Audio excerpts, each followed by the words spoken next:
बोलो जयकारा बोल मेरे श्री गुरु महाराज की जय। गुरु ब्रह्मा गुरु विष्णु गुरु साक्षात परमेश्वरा गुरु परब्रह्म स्वामी गुरुदेव महेश्वरा। तमेव माता च पिता तमेव बंधु च सखा तमेव विद्या च तमेव मम देव देवो बंधु चरण सरोज गुरु बुद्ध मंगल आकार जय सेवत नर होत है भवसागर से पार। गुरु जी के सिमरन मात्र से नाशक विघ्न अनंत तासे सब परम में व्यावत है सब संग। आप प्रकटे जगत में जीव का निस्तार में शब्द ना बनाए सुंदर जीव का कोतार में। नम्रता और दीनता से पेट सदगुरु लीजिए। मैं हूँ शरणागत तुम्हारो दास अपना कीजिए। बोलो जयकारा बोल मेरे श्री गुरु महाराज की जय। आज 26 अगस्त 2020 वार बुधवार हम अमृतवाणी सेवा ट्रस्ट एवं श्री हरिहर सत्संग मंडल की तरफ से अपना दैनिक सत्संग आप लोग के सामने प्रस्तुत करते हैं। अमृत वचन। सम्मान प्राप्त करने का यत्न ना करो और ना ही किसी से घनिष्ठ संबंध रखो। समानचित रहते हुए आनंद शांति में स्थिर रहो। संसार यदि प्रेम करता है तो आप उसमें आसक्त ना हो। सद्गुरु के चरणों में अधिकाधिक प्रेम बढ़ाने का प्रयत्न करो, क्योंकि संसार का प्रेम बंधनकारी और सत्पुरुषों का प्रेम मोक्षकारी है। वास्तविक प्रसन्नता चाहते हो तो सद्गुरु को प्रसन्न करने का प्रयत्न करो। ऐसी वाणी बोलो, ऐसे विचार बनाओ, ऐसे कर्म करो जो उन्हें प्रिय लगे। अपनी रूह को नाम रूपी भोजन द्वारा शक्तिमान बनाओ ताकि शरीर व मन पर विजय प्राप्त कर सके।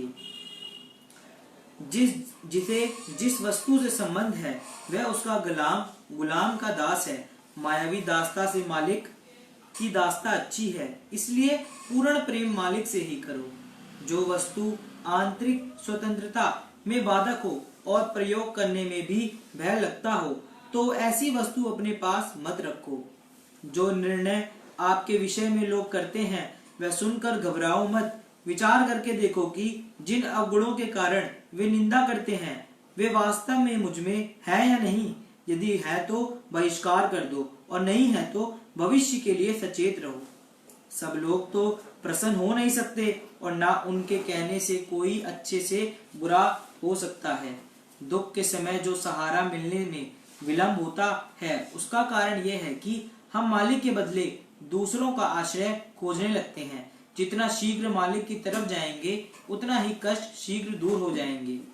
मालिक को जहाँ भी हृदय से स्मरण करो वहीं प्रकट हो जाते हैं और सेवक की मनोकामनाएं पूर्ण करते हैं। यह उनका प्रमाण है। कल क्या होगा उसकी चिंता किए बिना मालिक का चिंतन करो। शत्रु तुम्हें अनेक प्रकार से बहकाने और डराने का प्रयत्न करेंगे, फिर भी तुम घबराओ नहीं। विश्वास रखकर ईश्वर का सहारा लो तो वे निश्चय ही आपकी सहायता करेंगे। जब सब बल हार कर एक प्रभु का आश्रय लोगे तो तुम्हें गुप्त सहायता प्राप्त होगी, क्योंकि वे निर्बलों के बल हैं। दुखों में सद्गुरु का स्मरण करोगे तो सुख मिलेगा और सुखों में स्मरण करोगे तो दुख निकट नहीं आएंगे। जैसे पतंग किसी पेड़ से उलझ जाए तो आकाश में नहीं उड़ सकेगी, इसी प्रकार सुरती यदि किसी संसार वस्तु में अटक या उलझ गई तो निज स्थान की तरफ नहीं पहुंच पाएगी।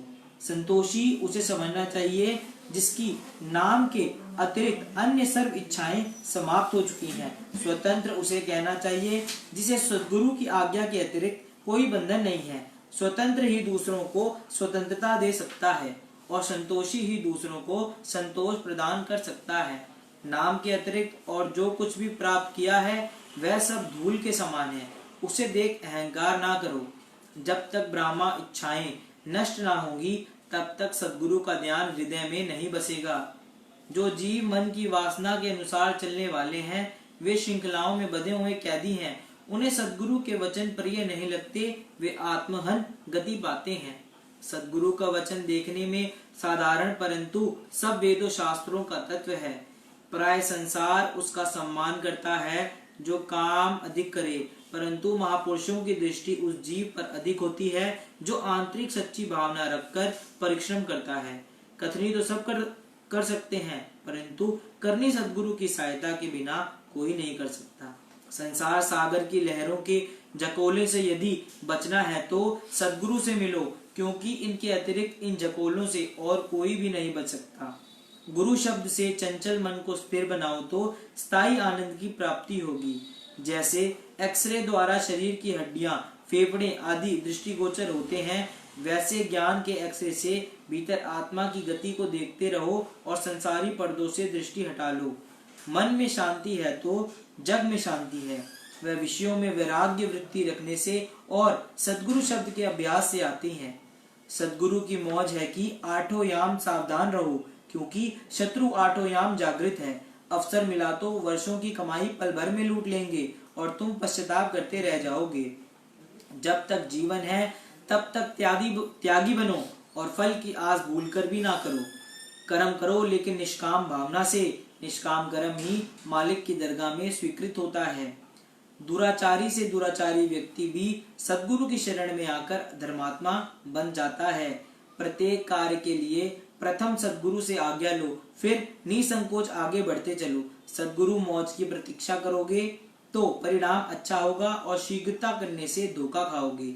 दुविधा त्याग एकचित होकर केवल सद्गुरु के आगे स्वयं को अर्पण करो तो स्थायी शांति प्राप्त हो। ए सद्गुरु, जब आपके वचन सुनने से बुद्धि में प्रकाश होता है तब मुझे अनुभव होता है कि मैंने अपनी गलतियों के कारण ही दुख पाया। किसी भी वस्तु से मोह किया तो तुम सद्गुरु का प्रेम पाने योग्य नहीं हो। जो चिकनी चुपड़ी बातें करे उन्हें पूर्ण मत समझो। प्राय जो कहते हैं वे करना नहीं जानते। बोले जय का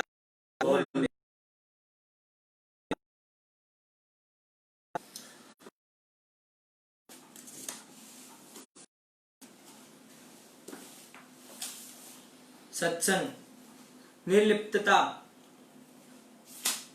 खुली खेलो संसार में बांधी न सके कोई। घाट जगाती क्या करे जो सिर पोट न हुए। संत महात्मा व सदशास्त्र इस मनुष्य को संसार में रहने की युक्ति सिखाते हैं कि ये जीव तुम संसार में रहो। उसका सरल व आसान तरीका संत महात्माओं के विचारों में यह है कि संसार के सामानों को जड़, नकद, सोना, मकान व सामान, चेतन, स्त्री, पुत्र, रिश्तेदारी संबंधी को अपने कुल मालिक परमपिता परमात्मा को समझो। वैसे भी तो सृष्टि का मालिक परमात्मा ही है, लेकिन मानव अपनी जीव बुद्धि के अनुसार उन्हें अपना मान बैठा है, जिसका परिणाम यह निकलता है कि मरते समय जब ये अपने संबंधियों व समान से बिछुड़ता है तो बहुत दुखी होता है, क्योंकि मनुष्य ने मात्र अपनी भूल के कारण इनको अपना मान रखा है। इस अनुचित मनोकामना के कारण मरने के पश्चात इसको नरक योनि की सजा भोगनी पड़ती है।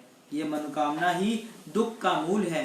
संत महात्मा इस जीव को समझाते हैं कि इस संसार में जड़ चेतन जितनी वस्तुएं जो तुम्हें प्राप्त हैं, इनमें अपनी सुरती को ना उलझाओ, क्योंकि अंतिम समय यमदूत उसी जीव को कष्ट देते हैं कि जिसके दिल में मोह, ममता व लोभ लालच के विकार भरे होते हैं। जैसे चुंगी के नाके पर उस व्यक्ति से सरकारी कर्मचारी टैक्स मांगते हैं जिसके सिर पर गठटी हो, जो खाली हाथ हो वाले कुछ नहीं कहते। ऐसे ही संत सत्पुरुष उपदेश देते हैं कि तुम भी मोह ममता की गठड़ी को उतार कर अपने इष्ट देव श्री सत तुम्हारा जीवन सुख व्यतीत हो और मरते समय धर्मराज तुम्हारे से हिसाब ना मांगे। जैसे एक बार श्री सद्गुरुदेव महाराज जी ने श्री प्रवचन फरमाए थे कि संसार में दो तरह के मनुष्य होते हैं, एक गुरुमुख और दूसरे मनमुख। गुरुमुखों का जीवन सुखी होता है और मनमुख दुखी व परेशान होकर अपना समय व्यतीत करते हैं। इसका प्रमाण इस तरह से है, जैसे दो मनुष्य यात्रा के लिए घोड़ों पर जा रहे हैं। एक बार श्री सद्गुरुदेव महाराज जी ने श्री प्रवचन फरमाए थे कि संसार में दो तरह के मनुष्य होते हैं, एक गुरुमुख और दूसरे मनमुख। गुरुमुख का जीवन सुखी होता है और मनमुख दुखी व परेशान होकर अपना समय व्यतीत करते हैं। इनका प्रमाण इस तरह से है, जैसे दो मनुष्य यात्रा के लिए घोड़ों पर जा रहे थे। दोनों के पास एक एक मन बोझा था। उनमें से एक बुद्धिमान मनुष्य तो अपना बोझा घोड़े पर लाद कर वह उस पर सवार होकर उसे भगाता चला गया, और दूसरा मनुष्य वही बोझा अपने सिर पर उठाकर दुखी व रोता हुआ सफर करता गया। अब विचारना इस बात पर है कि सफर तो दोनों कर रहे थे, लेकिन एक सज्जन ने बोझे को नीचे रखकर अपने आप को हल्का फुल्का व सुखी बना लिया, और दूसरे व्यक्ति ने वही बोझा अपने सिर पर रखकर स्वयं को भारी संकट में डाल लिया। ऐसे ही गुरुमुख मोह ममता के विचारों को दिल से निकालकर सद्गुरु के प्रेम व भक्ति को दिल में स्थान देते हैं। रुपया, पैसा, जेवर, मकान, सामान, स्त्री, पुत्र सबको मालिक की दात समझते हैं।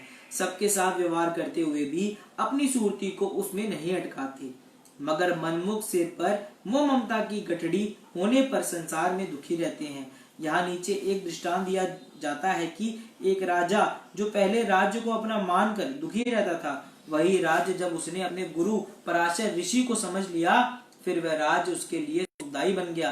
पूरा प्रसंग नीचे ज्ञात कीजिए। एक राजा जो कि पराशर मुनि जी का शिष्य था, उसने एक बार मुनि जी से आकर कहा, महाराज, मैं संसार के दुखों से बहुत तंग आ गया हूँ, इनसे निवृत्ति पाने का कोई साधन बतलाइए। पराशर जी ने कहा, राजन, संसार को छोड़ दो तो फिर दुख स्वतः ही तुम्हारी ओर पीठ कर देंगे। इस पर राजा साहब ने कहा, महाराज, मैं तो बहुत दिनों से राज्य त्यागने को तैयार हूँ। केवल यही एक विचार मेरे मन में आ रहा है कि मेरा पुत्र अभी अल्पायु है। जिस समय वह राज्य को काम संभालने का योग्य हो जाएगा, उस समय तत्काल उसे राजपाट संभालने को दे दूंगा, और सौंप कर मैं संसार का त्याग कर दूंगा। पराशर जी ने कहा, अगर वास्तव में तुमको संसार के दुख पीड़ा दे रहे हैं तथा तुम्हारा विचार इनको इसी समय छोड़ने का एवं राज्य त्यागने का भी है, तो फिर पुत्र के युवा होने की प्रतीक्षा करना उचित नहीं। ना मालूम वह युवावस्था के आने तक जीवित रह सके अथवा नहीं। यदि जीवित भी रहे तो संभव है कि वह राज्य संचालन के योग्य हो अथवा अयोग्य। अतएव अच्छा तो यही होगा कि तुम राज्य हमको दे दो और संसार के दुखों से छुटकारा प्राप्त करो। पराशर मुनि जी की इस ज्ञान भरी बात ने राजा साहब के हृदय पर बहुत अच्छा प्रभाव डाला।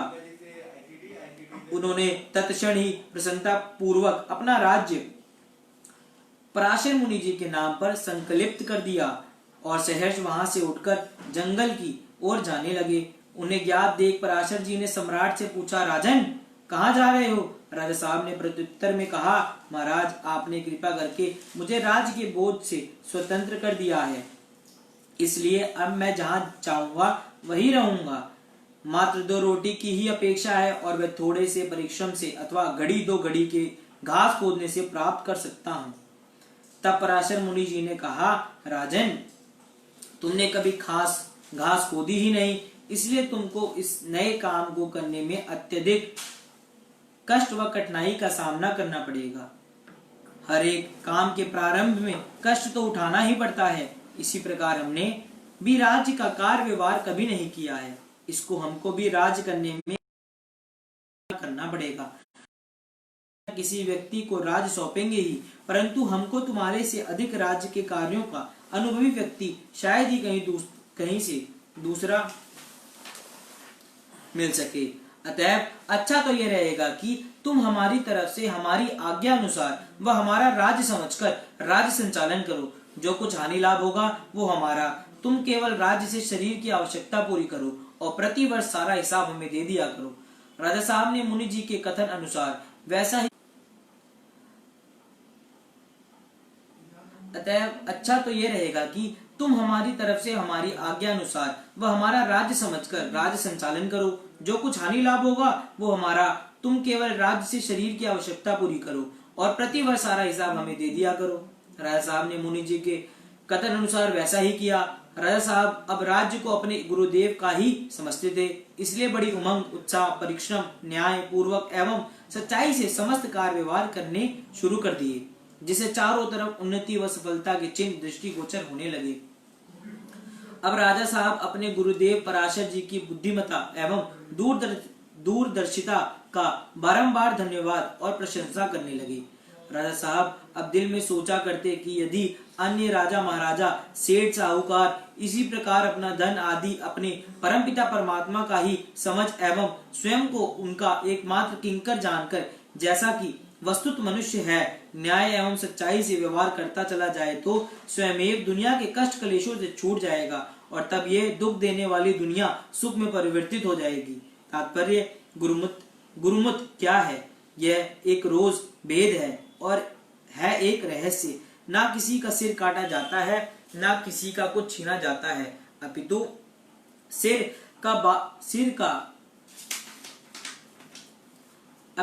सिर का बोझ उठाकर गुरु के चरणों में रख दिया जाता है और सेवक निद्वंद हो जाता है। अब उसके सिर पर बला नहीं रही, गठरी उतर गई, बोझ हल्का हो गया, कामकाज का व्यवहार व धंधा सब उसी तरह का है। बात क्या हुई? वह जो कुछ करता है गुरु के नाम पर करता है, अपने लिए कुछ नहीं करता। इसमें हानि क्या हुई? कुछ भी नहीं। पहले जितना काम था बंधन का कारण था, अब आजादी का हो गया, बोझ उतर गया, हल्का हो गया। अब सुख चैन के साथ घूमना फिरना है, व्यवहार व परमार्थ का काम करना है। जब तक बंधन था तब तक कदम कदम पर दुख था। देखो बंधन कैसे आसानी से कट जाएगा। अब सेवक स्वतंत्र है, उसका कुछ नहीं बिगड़ा, जो कुछ था ज्यों का त्यों है। दिन दुगनी रात चौगुनी तरक्की भी है। हाँ, बंधन के खटपट का सौदा नहीं है। जो करता है गुरु के नाम पर करता है, मौज पर रहता है। सुख दुख का टाट उलट दिया, उसे सहज समाधि का आनंद मिलने लगा। चित्त में समता आ गई, सहज योग की युक्ति उसकी समझ में आ गई। अब हर समय एक रस रहता है, उसने काल व्याप्ता है, उसमें उसे ना काल व्याप्ता है ना माया सताती है, क्योंकि सताने की चीज बंधन की हालत थी, वह गई। अब तो आनंद ही आनंद है। ये अवस्था इस जिंदगी में ही प्राप्त कर लो। ए भाई, जिसे इसको लेना हो इसी जन्म में ही ले लो। लेना होए सो जल्द ले, कहीं सुनी मत मान, कहीं सुनी जुग जुग चली आवागमन बंधान। यह गुरु मत और संत सदगुरु अपने सत्संग में इसी का भेद प्रदान करते हैं। यही सत्य नाम का सौदा है। बोलो जयकारा बोल मेरे श्री गुरु महाराज की जय। आपने ये सत्संग सुना, इसमें आप घोड़े पर बैठे हैं और बोझ भी अपने सिर पर लादे हुए हैं, तो वो तो आपको दिक्कत आएगी। और अगर आपने बोझ उठाकर घोड़े पर रख दिया तो आप हल्के हो जाओगे। इसी तरह ये सत्संग है जो किस तरह राजा ने अपने आप को दुखी समझता था, जब उसने अपना बोझ उतार दिया, अपने आप को एक कार्यकर्ता समझकर काम करने लगा, तो काम भी कितना सुचारू रूप से चला। हम लोगों को भी अपना सारा जो है दायित्व जो है मालिक के चरणों में सौंप देना चाहिए। मैं आपको बार बार कितने सत्संग में हमने ये बात चर्चा की है कि मालिक को अपना दोस्त बना लो। किसी ने भी इस संसार में किसी के काम नहीं आना। अगर मैं इस बात को सोचता हूं तो आप लोग भी यही सोचते होंगे कि किसी ने भी आपको साथ नहीं देना।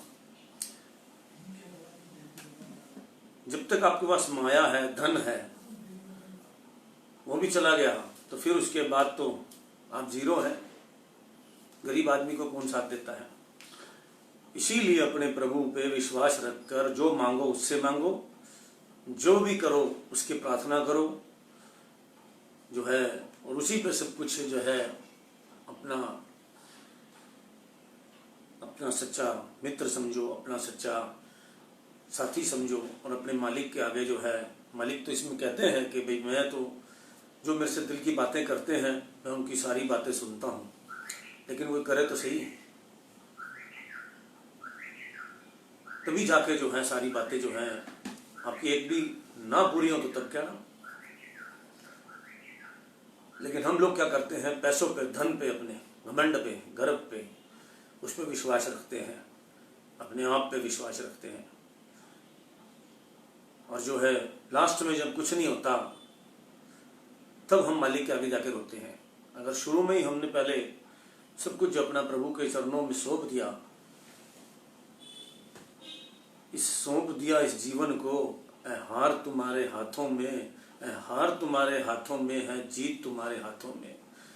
ये बचपन में हम स्कूल में जो है हमारे टीचर्स जो हैं वो हमारी डीएवी स्कूल के अंदर जो है एक भजन बोलता था। अब मुझे ये 2 लाइनें बड़ी अच्छी लगती हैं कि जब सौंप ही दिया है, हार जीत सब मालिक के हाथ में है। मालिक को एक ही बात कहो, जो तू रोल देगा हम तो निभाएंगे। कार्यकर्ता है मालिक के हम। हनुमान जी जैसे भक्ति लो, मांगो जो भी मांगो। और भक्ति में मालिक खुद कहते हैं कि सब कुछ है, भक्ति के अंदर तो सब कुछ है।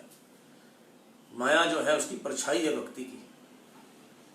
और बार बार एक ही बात आती है कि नाम जपो। नाम जपने वाले के पास काल भी नहीं फटक सकता, बीमारी नहीं आ सकती। जप के तो देखो, जो जप रहे हैं वो बहुत सुखी हैं, बहुत ही सुखी हैं।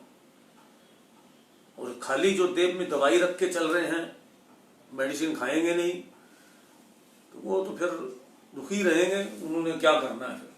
ना सेवा करो, ना सिमरन करो, ना सत्संग करो, में जाओ, ना कुछ करो, तो आप ये दूसरे पसारों में घुसे रहो, तो सारा दिन आपका दिमाग जो है ऐसे फजूल के कामों में चलता रहेगा।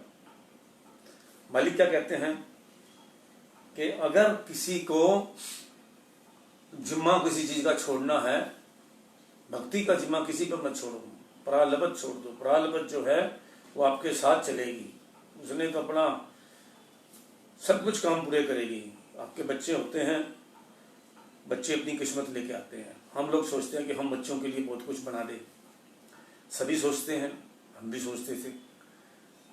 लेकिन जब आप मालिक के साथ प्यार करोगे, उस पर निश्चय हो जाएगा, विश्वास हो जाएगा, तो अपने आप ही मैंने बहुत लोगों को देखा है, बहुत जो हमारे गुरु भाई भी हैं और अपने सत्संग में रहते हैं, उन पे कष्ट आते हैं, मगर जो है छू मंतर हो जाते हैं, फिर चले जाते हैं। कष्ट आते हैं और चले जाते हैं।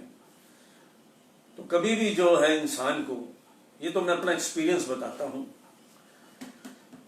जो मेरा अनुभव है सत्संग से बढ़कर, उसके बाद जो हमारे साथ होता है, हम उसको जो है शेयर करता हूँ आपके साथ, कि आप सोच भी नहीं सकते कि मालिक कितना शक्तिशाली है।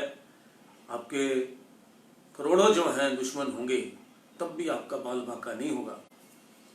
प्रभु सीधा कहते हैं कि हम आपके संरक्षक हैं, आपको कोई डरने की जरूरत नहीं है। जो नाम जपता है उसके साथ रहते हैं हम, जो हमें याद रखता है हम उसको याद रखते हैं। मगर जो है अब दुनिया जो है जिस हिसाब से चल रही है, आप देख ही रहे हैं। अपनी भक्ति करो, गुप्त रूप से करो और मालिक का नाम जपो। इसी में हमारा जो है भला है, कल्याण है। और उनको भी जपवाओ जो पूरे रास्ते चले हुए हैं या भगवान को नहीं मानते, उनमें संस्कार पैदा करो। अपने बच्चों में भी लगता है कई बार संस्कार नहीं होते, हमारे बच्चे भटक जाते हैं। हमें ये नहीं कहना चाहिए कि उनके लिए कोशिश करते रहना चाहिए, एक दिन वो जरूर हमारी बात को मानेंगे। जब उनको दुख होगा, कष्ट होगा, अभी भक्ति नहीं कर रहे बच्चे, तो जब उनको जरूरत पड़ेगी, झटका भगवान ठोकर भी देता है मालिक भक्ति के लिए। जब आप किसी को अच्छे रास्ते पर लगाने की कोशिश करोगे तो मालिक आपका साथ देगा, वो भी उसको अच्छे रास्ते पर लगाने के लिए आपको हिम्मत मर्द मदद खुदा। अब घर के सारे बच्चे तो भक्ति नहीं कर सकते, लेकिन जो नहीं करते, संस्कारों की कमी है उनके अंदर, उनको किसी न किसी तरीके से। एक कल मैं बुक पढ़ रहा था, तो उसमें जो है किस तरह से उसको जो है भक्ति करना खेल खेल में सिखाया गया। तो खेल खेल में इंसान जो है, जो सीख जाता है, छोटी उम्र में जो सीख जाता है भक्ति करना, उसको कोई मुश्किल नहीं लगता। अब हम अपने गुरु जी के जाते हैं तो हमें क्या मुश्किल लगता है, मत्था टेकते हैं, कितना आनंद आता है, घर आने का दिल नहीं करता। प्रभु के दर्शन करते ही सारी बातें खत्म हो जाती हैं। दिल में जितनी हमारी आचार व्यवहार अपनी बातें होती हैं, दिल में कितने क्वेश्चन होते हैं कि जाकर ये बात करेंगे, ये बात करेंगे। मालिक एक बात के अंदर सब कुछ ही ऐसी बात कह देते हैं जिससे क्या है हमारा आत्मा प्रसन्न हो जाती है, इतनी प्रसन्न होती है कि सच में जो है उसका पारावार नहीं रहता। और कितना खुशी खुशी आदमी आता है जब घर आता है कि मैंने मालिक का आशीर्वाद लिया है, अब मुझे कोई डरने की जरूरत नहीं है। क्योंकि हमें भी सिंचाई की जरूरत है, सत्संग के साथ हमें श्री दर्शनों का भी हमारे को एक वो रहता है। अभी देखिए हर महीने में जाता था, अभी जो है कई इतने महीनों से हम घर बैठे हैं और नहीं जा पा रहे, तो अपने आप को बड़ा अच्छा फील नहीं करते हम, क्योंकि जो एनर्जी वहां से लेके आते थे वो मिल नहीं पा रहे। मालिक से प्रार्थना करते हैं कि जल्दी से ये सारा सिस्टम हमारा खुले, हम अपने मालिक के जाके दर्शन करें, उनसे आशीर्वाद लें। इससे क्या है अपना मन खुश हो, अपनी आत्मा खुश हो। जो उस पर थोड़ा सा मैल चढ़ गई है, वहाँ जाकर अन्न जैसा अन्न वैसा मन, लंगर खाएंगे, पानी पिएंगे वहाँ के एटमॉस्फेयर में रहेंगे। मैं सच में फील करता हूँ आपको, मेरे अंदर ऐसा लगता है कि जितना करंट आ गया एकदम वहाँ जाने के बाद, एकदम जो है फीलिंग ऐसी होती है कि हमारे पास ताकत आ गई है किसी से। इसी तरह से जो है हमें एक, मैं आपको रामायण जो हमारे आनंद रामायण है उसकी एक बहुत अच्छी कथा सुनाता हूँ। कथा है, जब श्री भगवान रामचंद्र जी वनवास की अवस्था में वाल्मीकि जी के आश्रम पर पधारे तो वाल्मीकि जी ने अति आदर सत्कार सहित उनका पूजन किया और फिर प्रसन्न हो विनती करने लगे, हे भक्तों के सुखदायक राम जी, मैं पहले व्याघ्र का काम करता था, अनेक जीवों का घात किया करता और उनका द्रव्य हरण करके अपने कुटुंब का पालन करता। ऐसा करते मुझे बहुत काल व्यतीत हो गया। एक बार कुछ संत महात्माओं का उधर से गुजर हुआ।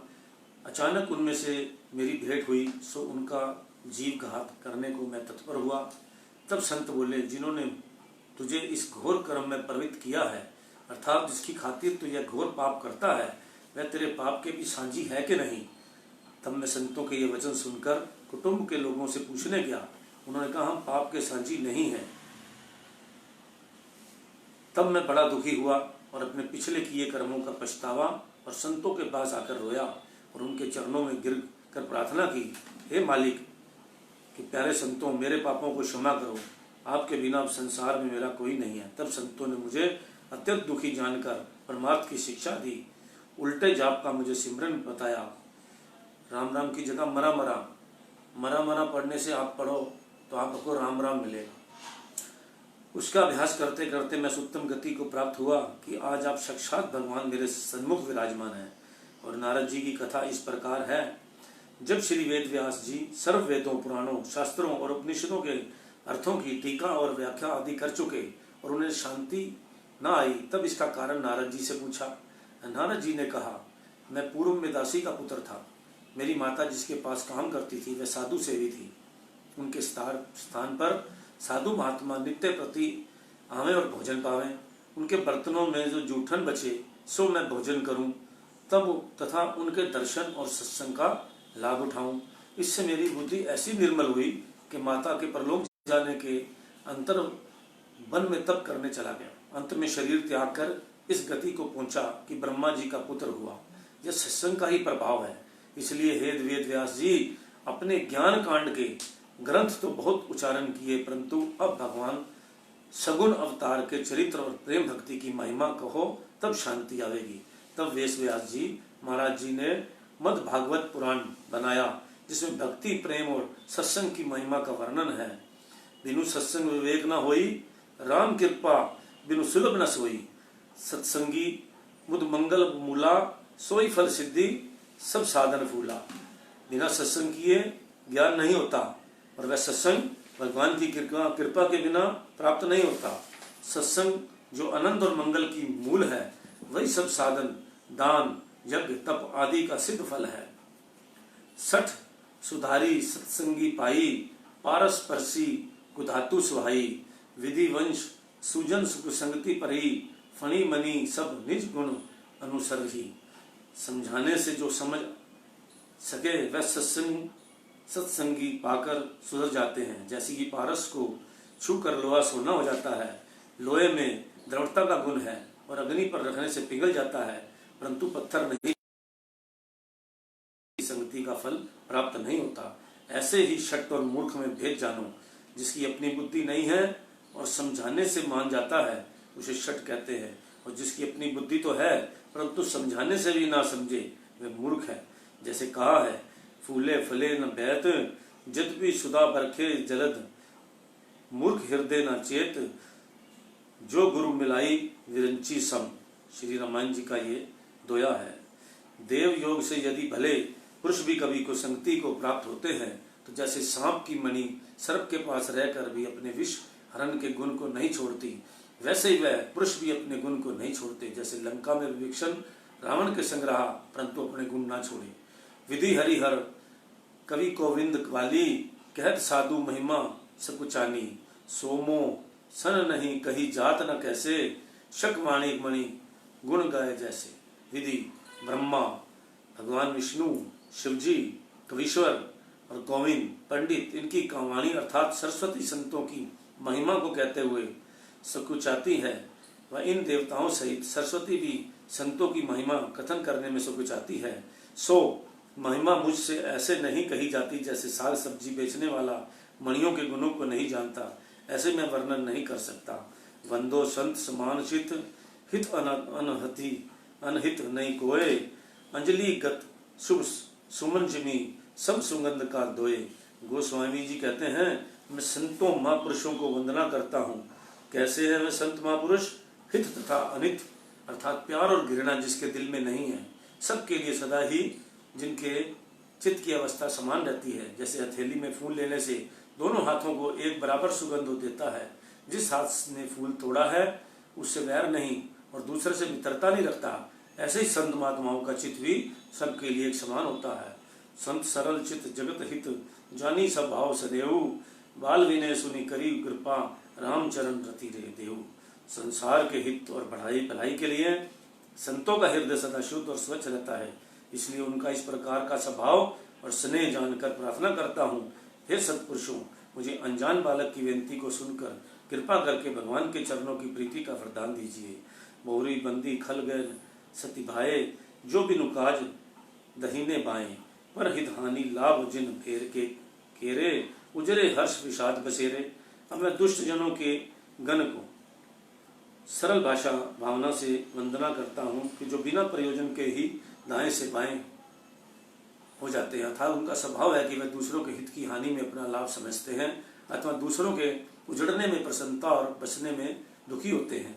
हरिहर यश राकेश राहु से, पर अकाज पट सहस बाहु से, जे पर दोष लगी सह साखी, पर हित धूत जिसके मन माखी। भगवान की कथा और सत्संग का चांद के समान चमकता हुआ जो यश है, उसे ग्रहण करने से दुष्ट जन राहु के समान है।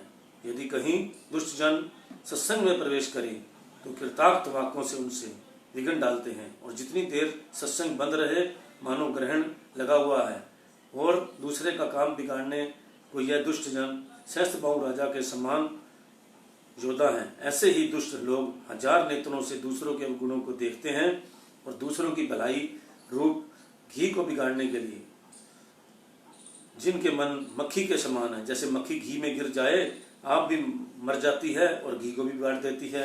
उदय केतु सम हित सवाई के, कुंभकर्ण सम सोबत नीके, पर आकाश लग तनु परिहारी, जिमि हिम उपल कृषि दल गराई। जिस प्रकार केतु तारा उदय होकर सबके हितों का हानिकार होता है, इसी प्रकार दुष्टजन भी संसार में पैदा होकर सबका अनित करते हैं। केतु तारा के उदय होने से प्रजा में भय उत्पन्न होता है, इसी प्रकार दुष्टों के आगमन से भी भय उत्पन्न होता है। इसलिए कहते हैं कि यह कुंभकर्ण के समान सोए रहे तो अच्छे हैं, पराया काज बिगाड़ने को अपना शरीर तक त्याग देते हैं। जैसे ओले आपको गलते ही हैं परंतु खेती का भी नाश कर देते हैं, यही दशा दुष्टों की है। उदासीन अति नीत हित सुनत जरी खल रीत, जानू पणी सुख जोरी जन विनती कहूँ सबदी। दुष्टों की यह रीति है, उनका चाहे कोई शत्रु हो या मित्र, दोनों की भलाई सुनकर जल जाते हैं, अर्थात शत्रु तथा मित्र दोनों का हित सुनकर उदास और दुखी हो जाते हैं। गोस्वामी जी कहते हैं, मैं इनको हाथ और पैर दोनों जोड़कर विनती करता हूँ, अर्थात मैं इनके स्वभाव को जानता हूँ, इस कारण हाथ जोड़ता हूँ। भाव है कि दूर से ही नमस्कार करता हूँ। देखो, उस जमाने में भी बुरे लोगों की कमी नहीं थी। आप देखे ही हैं, रामचंद्र जी जब कोई भी वो यज्ञ करते थे तो किस तरह राक्षस आके उस यज्ञ को खंडित कर देते थे। तो ये तो हमेशा से ही दुनिया में चलता आया है, लेकिन ये है कि परसेंटेज का फर्क होता है। थोड़ा जो है, जो इस टाइम जो है, मैं अपनी दिशी किन निहोरा तिन निज और ना लौच मोरा, वायस पलिया अति अनुरागा हुई निर्मिश कबू की कागा। फिर गोस्वामी जी कहते हैं, मैंने अपनी ओर से विनती तो की है, पर वह अपने स्वभाव से नहीं चूकेंगी तथा वह भूख से भी मेरी विनती पर ध्यान नहीं देंगे, भूल से भी। जैसे कौवे को चाहे कितना भी प्रीत सहित पालो, परंतु वह क्या कभी मांस खाना छोड़ देगा। वंदो संत असाजन चरना दुख प्रद उभे बीच करूं वरना। अब गोसाई जी कहते हैं, मैं संत जनों और दुष्ट जनों दोनों को इकट्ठी नमस्कार करता हूं, क्योंकि वास्तव में दोनों दुखदायी हैं। अंतर केवल इतना है, एक तो मिलने पर दुख होते हैं और एक बिछड़ने पर प्राण हर लेते हैं। अर्थात दुष्टों के मिलाप से दुख होता है और संतों के बिछड़ने पर दुख होता है। उपजे एक संग जल माही जल जोग जिमी गुण बिलगाही। यद्यपि फूल और जोग दोनों ही एक जल में उत्पन्न होते हैं, परंतु उसके गुण अलग अलग होते हैं। फूल सुगंधी देते हैं, जो खून चूसती है। इसी प्रकार संत और दुष्ट जनों के गुण स्वभाव भी अलग अलग हैं, यद्यपि दोनों ही जगत में उत्पन्न होते हैं। सुधा सुधाकर सुरसरी साधु गरल अनल कलिमल सारी यादू। संत जन अमृत चंद्रमा और गंगा के समान है, जिसके गुण और अमरता, शीतलता और पाप रहित कर देना। और दुष्ट जो हैं विष, अग्नि और कर्म नाश नदी के समान है, जिसके गुण हैं मृत्यु, जलाना और कर्मों का नाश करना। अच्छे और बुरे के गुण और दोनों को सब कोई जानते हैं, परंतु जिसको भी जो भावे उसे वे अच्छा समझते हैं। भले भलाई जे लही निचाई नीच सुना सरी ही अमरता नर्च सराई नीच। भले पुरुष सदा भलाई करते हैं और बुरे पुरुष सदा बुराई करते हैं। दोनों अपने गुणों और स्वभावों से जाने जाते हैं। जैसे अमृत अमर करने से और विष मार डालने के कारण सराहे जाते हैं। दुष्ट लोग अवगुणों को ग्रहण करते हैं और साधु जन गुण ग्राहक होते हैं। दोनों ही अवगुण और गुणों के अथाह सागर हैं, अर्थात साधु जन गुणों के समुद्र हैं और खोटे पुरुष अवगुणों के समुद्र हैं। तुलसीदास जी कहते हैं, मैंने कुछ गुण अवगुण इसलिए कहे हैं कि ग्रहण और त्याग करने में पहचान हो सके, क्योंकि बिना पहचान के दुष्ट जनों की संगत का त्याग और संत जनों की संगत का ग्रहण नहीं हो सकता। अब देखिए, तुलसीदास जी की इतनी बड़ी हमने 5-7 पेज पढ़ दिए, तो तुलसीदास जी उस टाइम कितने बुरे लोगों से कितने उस टाइम परेशान थे। मतलब कि उनके बारे में क्या कहते हैं कि संगति करनी ही नहीं चाहिए उनकी, बुरे लोगों की। उन्होंने सीधा सीधा लिख दिया है, इतने पेज हमने पढ़ दिए सिर्फ बुरे और अच्छे लोगों की संगति के बारे में, कि संगति जो है और हमें पहचान होनी चाहिए इस चीज की कि बुरा कौन है, अच्छा कौन है। क्योंकि हमें पता नहीं लगता। आज के टाइम में तो आपको पता है फ्रॉड का सिस्टम बहुत लंबा चल रहा है। लोग जो है अपने मतलब के लिए कुछ भी धारण कर लेते हैं, अपने आप को कैसे बदल लेते हैं। आपको कितना पता है कि जितने कई लोग तो संतों को भी ठग के चले गए। एक पुरानी बात है, यहाँ बहुत मशहूर संत है, उसने जो है बहुत ही यहाँ पे जो है एक सेठ, नकली सेठ बन के आया और उसने जो है अपने घर में ले गया उन संतों को, और जो है जो कथावाचक थे उनको ले गए अपने घर पे और उनको दिखाया अपना बहुत, मैं देखो मैं करोड़पति हूँ, मेरे पास ये है वो है वो है जो है। थोड़े दिनों में उनको पटा लिया कि भाई आप पैसा लगाओ हमारे बिजनेस में। सब कुछ जो है वो किराए पर था, गाड़ी भी किराए पर, सब कुछ किराए पर, कितने करोड़ रुपया लेके हुए चले गए। तो संतों को भी ठग लिया। तो इसलिए अच्छे बुरे की इतनी देर से ये जो है हमारे तुलसीदास जी वो इसी बात को कह रहे हैं कि पहचान होनी चाहिए और उनकी संगत बिल्कुल नहीं करनी चाहिए। इसलिए जो है अब यही इसको यही समाप्त करते हैं और जो है गुरु महाराज जी के प्रवचन सुनिए। अनंत सिंह सत्संग काल का टैक्स और उससे बचाओ। दुनिया में जिस तरह रोशनी और अंधेरा ये दो पहलू हैं और दोनों का अलग अलग प्रभाव है, अर्थात दोनों के अंदर रहने से मनुष्य की हालत जुदा जुदा प्रकार की हो जाती है। इसी प्रकार माया और भक्ति भी जुदा जुदा चीजें हैं तथा शरीर और आत्मा भी। इसी प्रकार ही संसार में सुख दुख, गमी खुशी आदि द्वंद्वपने की हालत में है। संतों ने तजुर्बा करके ये फैसला दिया कि यह संसार की जितनी भी रचना नजर आती है ये क्या है कि इसे द्वंद्वपने की हालतों की मिसाल है। इसमें दुख, फिक्र, गम, चिंता, कष्ट, कलेश आदि के प्रभाव भरे रहते हैं। नानक दुखिया सब संसार। आमतौर पर दुनिया में इंसान को जिंदगी का तजुर्बा भी है और सत्पुरुषों की वाणियों द्वारा सुना भी हुआ है कि इस समय माया की रचना के जो पदार्थ हैं उन सभी में दुख भरा है तथा जब इनमें दुख और अशांति की तासीर भरी है तो क्या इंसान दुखी होना चाहता है जो वह इनकी ख्वाहिशों को दिल में जगा देता है। ये बात भी नहीं कि फकत संतों का कहना कि इस प्रकार का है, बल्कि आम इंसान भी इसे मानता है। उसकी जिंदगी का तजुर्बा भी यही बतलाता है कि माया की रचना में सुख नहीं तथा देखने में भी यही आता है कि दुनिया में आमतौर पर जीव दुखी रहता है। उसके दुखी रहने का कारण क्या है? क्योंकि वह उसी प्रकार की सृष्टि में रहता है जिसकी तासीर ही दुख प्रकट करने वाली है। इंसान अपने आसपास की सृष्टि और वायुमंडल की रचना खुद करता है, अर्थात उसके ख्यालों की सृष्टि अपनी बनाई हुई रहती है। फिर प्रत्येक स्थान और प्रत्येक कर्म को अपना अपना अलग प्रभाव होता है। उस प्रभाव से भला इंसान किस प्रकार बच सकता है? यह तो कभी हो ही नहीं सकता कि कोई आग के नजदीक बैठे और उसे आँच न आए। इसी प्रकार ये माया का भी रचना है तथा इसका कानून ही कुछ ऐसा है कि इसमें दुख और अशांति की तासीर मिलेगी। प्रत्येक देश का जुदा जुदा कानून होता है तथा कोई उस राज्य में रहता है तो वह कानून भी उस पर लागू होता है। उस कानून से वह नहीं बच सकता। इसी प्रकार ही संतों सत्पुरुषों का कहना है कि संसार में रहते हुए यदि तुम्हारी सुरती हर समय माया की रचना के साथ टकराव करती रहती है तथा मन में यदि वही माया की ख्वाहिशें और इच्छाएं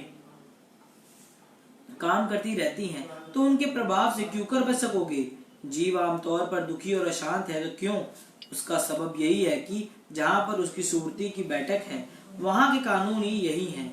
यह उस अमलदारी का टैक्स है। माया और काल की अमलदारी में रहकर इंसान इसके टैक्स से हरगिज नहीं बच सकता।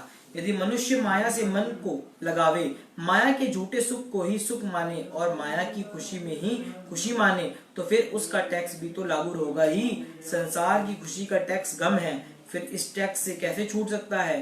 हरगिज नहीं, यह तो हर हालत में भुगतना ही पड़ेगा।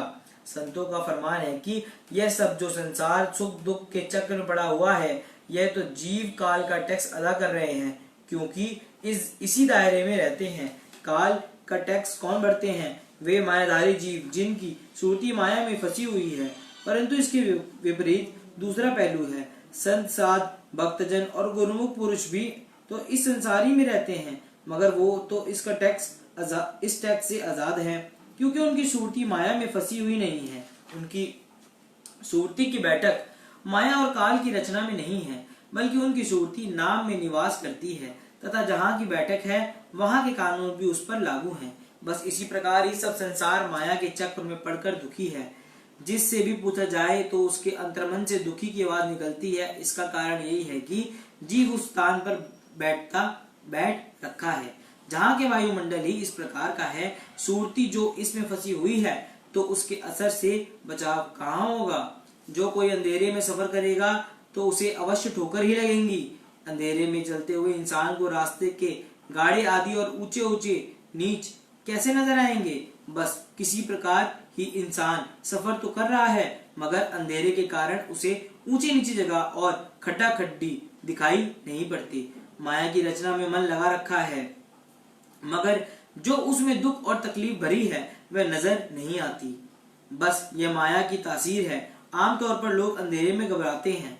उसका सबब क्या है? ये कि अंधेरे में भय का समान है, लेकिन रोशनी में इंसान खुश और सुखी रहता है। इसी प्रकार ही माया की रचना अंधेरा है और मालिक का नाम रोशनी है। यह माया में सूरती फंसा रहेगी तो उसका असर भी जरूर पड़ेगा और उसका टैक्स भी लागू होगा। इनसे कोई बच नहीं सकता। जिस प्रकार अंधेरे और रोशनी की आपस में जिद है, रोशनी आई और अंधेरा गुम, इस प्रकार ही सद्गुरु शब्द, सच्चा नाम, भक्ति और प्रेम ये सब रोशनी की तरह हैं। इनके सामने आते ही माया की ख्वाहिशें गुम हो जाती हैं। नाम और भक्ति के सम्मुख माया नहीं ठहर सकती। माया की अशांति और सुख वाली तासीर कभी तक रहती है जब तक कि सूरती नाम में नहीं लगती। यदि कोई कहे कि नाम की लगन भी हृदय में है और माया में भी फंसा हुआ है तो यह संभव है। यह तो कभी हो ही नहीं सकता कि सूरती सद्गुरु के शब्द और ध्यान में रची हुई हो, फिर उस पर माया का प्रभाव भी ना पड़े। यदि सूरती नाम और भक्ति में लगी हुई है, सद्गुरु शब्द से जुड़ी हुई रहती है, तो उससे खुशी और आनंद भी अवश्य होंगे। तथा जिसकी सूरती मोह माया में फंसी हुई है तो वह आवश्यक है कि वह दुखी ही होगा। जो कुछ भी इंसान के मन में बसता है वैसे ही उसकी हालत भी होती है। दुनिया में एक इंसान गम से भरा होता है और दूसरा खुश है, तो इसका कारण क्या है कि एक की मन में माया बसी हुई है और दूसरे के मन में भक्ति निवास है। जिसके मन में नाम, भक्ति, ध्यान और प्रेम है वह आनंद से आनंद ही आनंद है, तथा दूसरे इंसान के अंदर में माया की चिंता, कुटुंब परिवार की मोह, झूठी नफसानी ख्वाहिशें आदि बसते हैं, तो उसमें हर समय चिंता, फिक्र, गम और दुख का निवास है। फैसला तो इसी बात पर होना है कि इंसान के ख्याल कहाँ रहते हैं और उसकी सूरती की धारा हर समय किस वस्तु पे टकराती है। जहाँ सूरती टकराती रहती है उसी प्रकार के ख्याल अंदर में आते रहते हैं। इस प्रकार इस संसार में दोनों तरह के जीव रहते हैं। एक माया की लगन रखने वाला है, दूसरे की चित्त में नाम और भक्ति की लगन है। दोनों एक ही संसार में रहते हैं, बल्कि बाज तो एक ही घर में भी रहते हैं। तथा यदि सगे भाई भी हों और इकट्ठे भी रहें तो भी दोनों की हालत में अंतर है, क्योंकि एक तो असलियत की परख नहीं है और दूसरे को संतों के उपदेश द्वारा असलियत की परख नहीं है। इसलिए अब विचार किया जावे कि सत्संग की कितनी जरूरत है। एक तरफ मनमति है, दूसरी तरफ गुरुमति में पड़ रहा है, तो हालत क्या होगी। मन तो हर समय माया का मिसाल और माया की रचना में बनावेगा। मन की बात मानी तो माया का गुलाम हो गया। मन का विचार सभी काल और माया की रचना के दायरे में ही रहते हैं। इस विचार से गुरुमति को अंदर से धारण करने की कितनी बड़ी जरूरत है। रहना तो आखिर इस संसार में ही है, इससे भाग कर कहाँ जाएगा। लेकिन असलियत और नकल की समझ होनी जरूरी है। जिस प्रकार एक असली लाल होता है और एक नकली लाल की चमक दमक और सुंदरता असली से भी बढ़कर होती है। अब जो पारकू नहीं है वह तो नकली लाल की जोरी रूप में धोखा खा सकता है, मगर जिसके पास परख है वह तो कभी भी नकली लाल के बदले में लाखों रुपया को तैयार नहीं होगा। इसी प्रकार ही सच्चाई की परख होवे, फिर सुख दुख धोखे से बचा रहेगा। जो सच्चा पारकू है वह कभी नकली चीज से धोखा नहीं खाएगा, वह तो असली चीज को ही खरीद करेगा, क्योंकि उसे परख वाली दृष्टि हुई है। इस प्रकार ही गुरुमुख पुरुष संसार में रहते हैं, मगर माया के दौरवे से बचे रहते हैं, क्योंकि उन्हें पारकू वाली दृष्टि प्राप्त है। उनकी सूरती हर समय सद्गुरु के शब्द और ध्यान में रमी रहती है। उनकी बैठक सद्गुरु के देश में है, इसलिए वे सदा आनंद रूप रहते हैं। तथा इसके मुकाबले में मायाधारी जो हैं वे माया के देश में निवास करते हैं, इसलिए माया और काल के कानून का भी पाबंद है। वह कानून उन पर लागू होता है और उससे बचाव हरगिज नहीं होता। यही विचार होना जरूरी है कि मनमति में पग पग पर ठोकरें हैं, क्योंकि अंधेरे में सफर करता है, अंधेरे में हमेशा ठोकर लगने का खतरा रहता है। इस प्रकार मनमति से दुखों का ही दुख भरा है। तो क्या तुम दुखी रहना चाहते हो? नहीं, जिसे रोशनी पसंद है वह अंधेरे में क्यों भटकेगा, वह तो रोशनी में ही रहना चाहता है। गुरुमुखों की बुद्धि और होती है, उनके ख्याल और होते हैं। सत्पुरुषों के उपदेश द्वारा उन्हें सच्ची परख मिल जाती है और उनकी हालत पलट जाती है। बस आम आदमी जीव और गुरुमुख में यही अंतर है, तथा यह बड़ा भारी अंतर है। गुरुमुख हमेशा भक्ति के वसूलों पर दृढ़ रहकर अपने आप को माया के धोखे से बचाकर रखते हैं और संसार में सुखी जीवन बिताते हैं। बोल जयकारा बोल मेरे श्री गुरु महाराज की जय।